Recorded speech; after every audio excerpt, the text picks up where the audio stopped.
Oh. Alright, well. So I have a few questions. Okay, now find the final one, I guess. Oh, what the fuck? There was a fifth one? Maybe that's the one I have a hard time. Oh, it's just right there. Go away. Fantastic. Fantastic. Okay. I can do this. No, I can't. I can do this. No, I can't.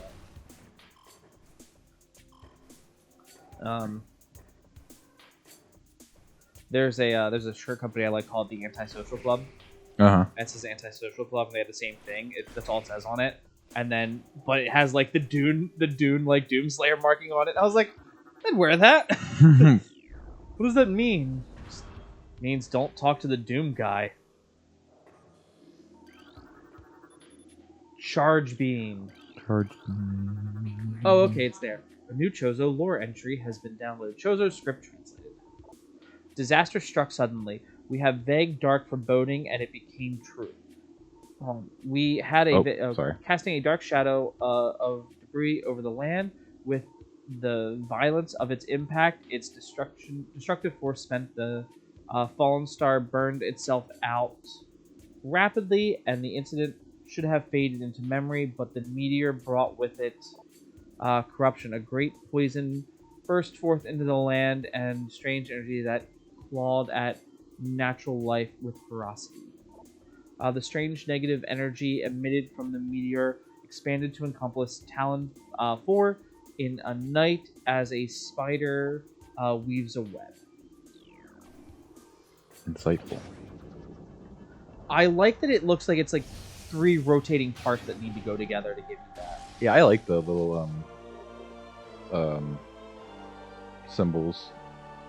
The like pickups. Yeah, it gives you some like real something else to new extras in the extras menu. Hooray! Well, can I kill these with the charge beam now? Is that what you're telling me? I am very confused for. Yeah, I am.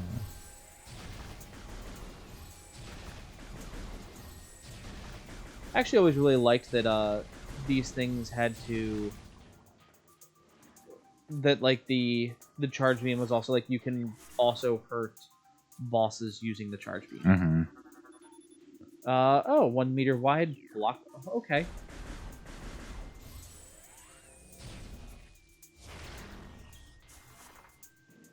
Well, exhausted all of my options. Can't do that yet.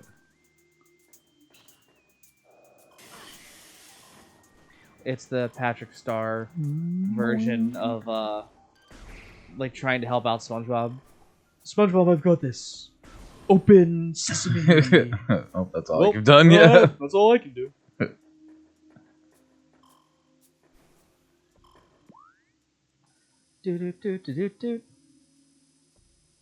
Oh, right. Okay. I guess up.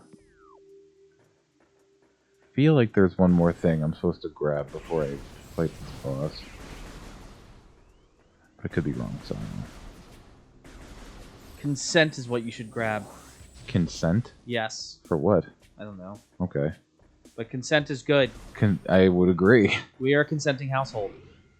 Except when Pickles demands to cuddle or Mrs. Play demands to cuddle. Yeah. Mrs. Play does not get consent from the cats. Ever. Your consent is implied.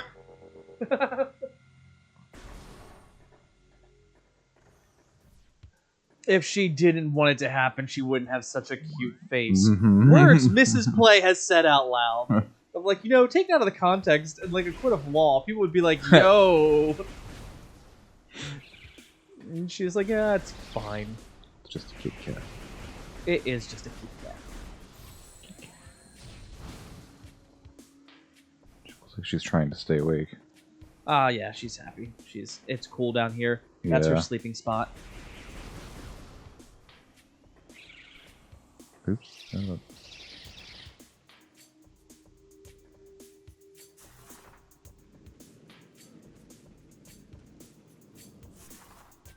So you wobble because of how you're piloting it. That's cool. Yeah. But I'm not great at it. Well, I wasn't trying to say it like that. I know. It's a cool detail to like have this as part of your like. This is what happens in this game. How? Maybe that's one. Missed. And the blue light actually gives you a different look to her face. It's not quite as... Or that one's brighter than your charge beam when you hit something with that. It's a lot of really good detail. Most of which was already in like the original I knew it was game, the base yeah. game. I've heard people say like how great the base game is for all of the detail that it had and that it provided, you know, Samus's character just by, you know, her like looking around and you look up and then like the rain falling is slowly pitter-pattering on your... Whoa!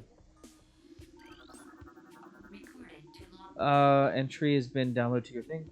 Stone Toad preys on creatures smaller than itself, vulnerable only from within.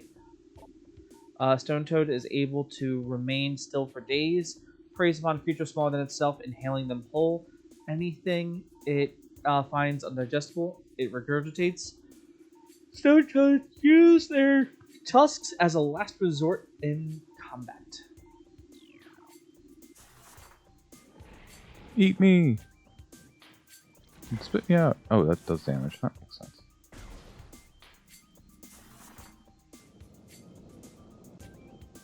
I was like, oh, what if you put a bomb in there? Don't have those yet. Oh. Unfortunately. Which I think I'm about to get now.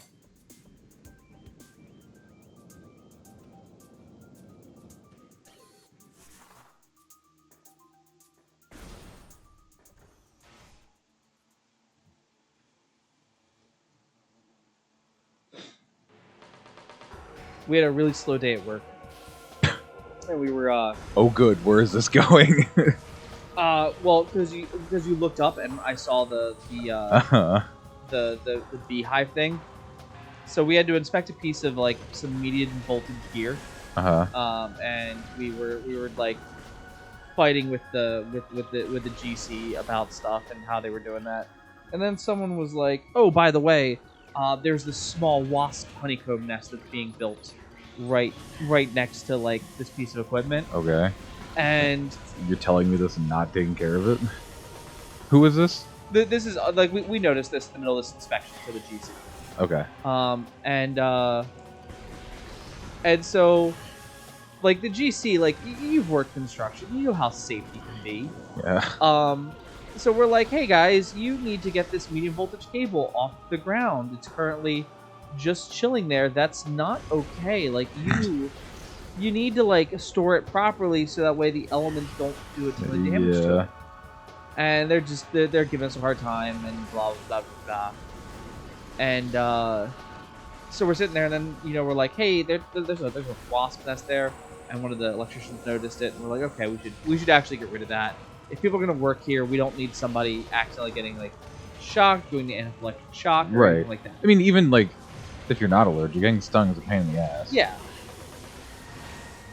And so we were like, you know, call them, and we're like, hey, by the way, you guys need to clean up this cabling, get it wrapped properly, what have you. And they're like, yeah, whatever, we'll get to it, blah blah blah.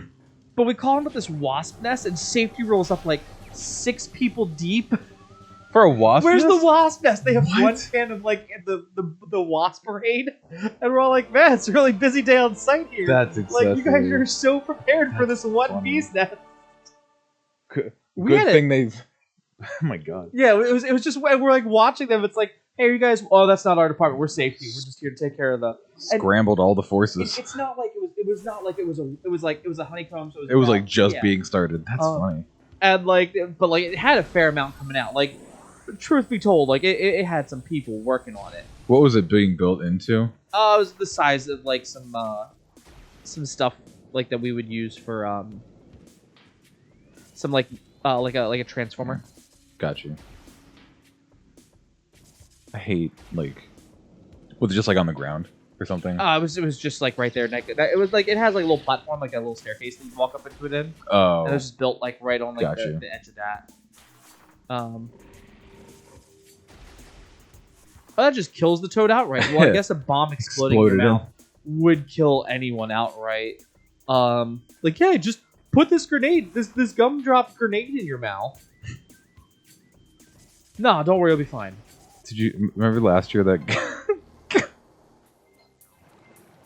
That guy put a fucking lit firework on his head, killed himself in front of his family. What?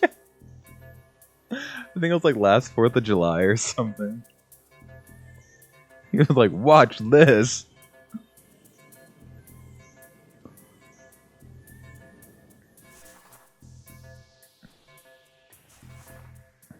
Yeah, okay.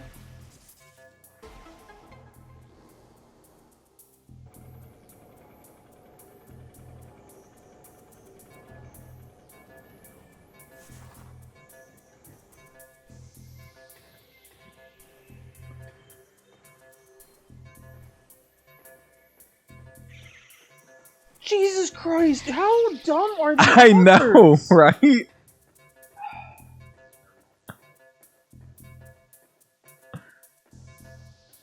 Just scarred his family for life for no reason.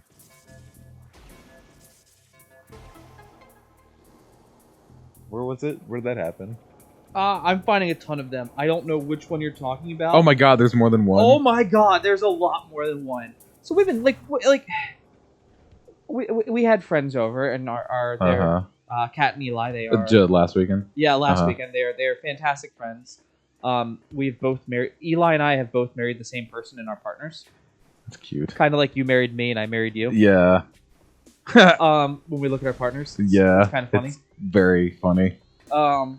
And we got to talking about because Mrs. Play will be like, men live longer when they're married because y'all just do dumb shit constantly. Yeah. And I'm like, it's like, no, like, have you licked a Switch cartridge yet? Yeah. And she's like, why? And I'm like, I don't know, just wanted to make sure that whoever, like, oh, thank you for biting that bullet there to, like, that's like, we were talking about finding the water intrusion. Be like, how'd you know it was water? Yeah. I was like, we tested it. Don't worry, it's just a pH thing? Yes, I had a pH thing. Doesn't burn when I touch it, doesn't burn when I put it in my mouth. I'm doesn't okay. taste gross? Perfect, yeah.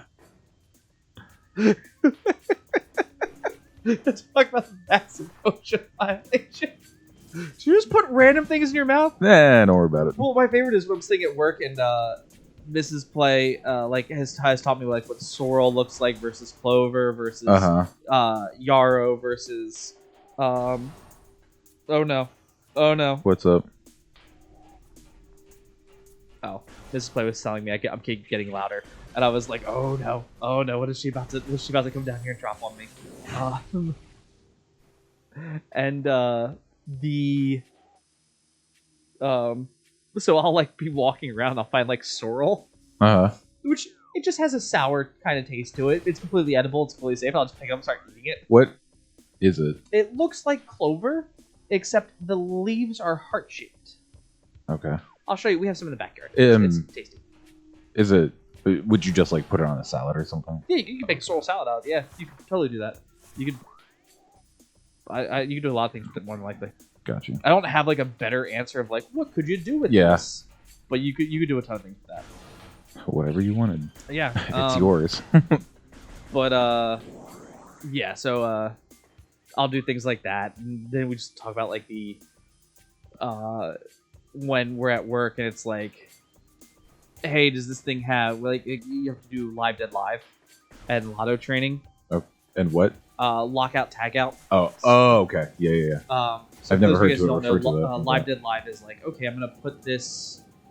I have a proving unit, and I put my electrical tester to the proving unit, and it goes like 240 volts, and then you put it to like the phases or the phase or like whatever it is that you're testing to make sure that it doesn't have, current going through it, and then you would like put a lock to lock the thing that can control it to have current. Mm-hmm. I was looking at something one day and I'm like sitting there and I'm staring at it. I look over and I just reach into something else. And someone's like, "You need to blah blah blah." I'm like, "Is that the disconnect for this thing?" Yeah.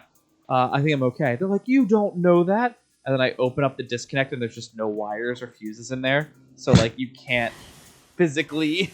I was like, "Can you tell me how electricity is going to go through this?" Well, you never know. It could go through the conduit. I was like, if it's going through the conduit, we have a massive problem. like me doing this, like I'm worried about the guy down the hall who's just like, I'm gonna lean on this door. Ooh, I'm tired. Those are always fun conversations to have. Or you sit there and they go like, "Hey, Live Dead Live," and you're like, "I do," and I'm like, when I'm working alone around electrical equipment, just because like there are certain like different types of switches that, hey, just so you know, like if you like follow this operation, those switches will have absolutely no potential to have electricity. But then like it'll have electricity in a certain part, but that doesn't mean you can't like reach up and like do what you need to do for like hooking up testing equipment. And so I'm like super cautious about that, especially when I know I'm going to be doing like electrical testing. At least you're safe about something. I'm God damn it! Safe about a lot of things. You're just upset because I'm in a lift, and you're like, you need to be safe in a lift. And I'm like, yeah, I understand what you're saying, but all right, have you ever seen a yo-yo for like lifts and for harnesses? What do you mean a yo-yo? So they're called a yo-yo. It's a colloquial term, but what it is, the actual thing you clip off to. Yeah, well, yeah. So it'll let you go and come back, and it'll like go away and retract for you. Yeah. Okay. So those typically have a fall radius of like 3 to 4 feet. Right. Before it'll catch you, and the yo-yo will like arrest and stop your fall. Yeah, like a seatbelt. Yeah. Except we were sitting there, and our GC was like, "You guys need to have yo-yos on all of your stuff when you tie off and get in a lift." Why are they trying to tell you what to do? Didn't you hire them? No, we work for the client. The GC builds it. The client. We make sure that the GC does things correctly. Okay, I didn't. Oh, I thought they were people you hired. No. So they're trying to tell us like, what the fuck? like you need to wear these yo-yos, and Maya. So what were you clipped off to? Just like the side of the lift. Ow. Well, I mean, yeah. So we're in the lift, right? So per OSHA guidelines, if you are in an enclosed space that has like, what is it, like 4 feet, it has like 2 different layers of like barriers. So if you're railing, it has to have 2 separations. Then it has to have a toe board at the same point of that barrier. Yeah. You're talking about like every. Like, yeah. It's like toe board, and you've got like a railing, like and every then it like has, 6 inches or something. Whatever. Yeah. I know what you're talking about. And it's oh my god, I know exactly. I'm sorry, I didn't mean to interrupt you, but I put up so much fucking temporary like railing when I was in South Carolina for like scaffolding and stuff. No, just because like we were so high up, like on like the basins that were getting built, and before the permanent railing went up. I mean, it was all like poured and everything.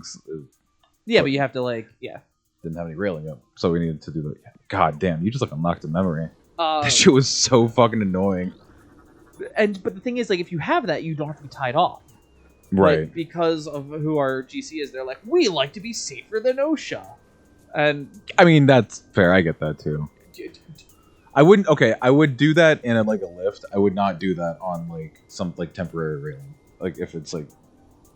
If it's gonna be like that at the end of the day, even with permanent railing, I mean, whatever. Well, it's like they have scaffolding that's that way, and it's like, but you guys don't have to be in scaffolding, and the scaffolding is going so much higher than my fucking lift is gonna go.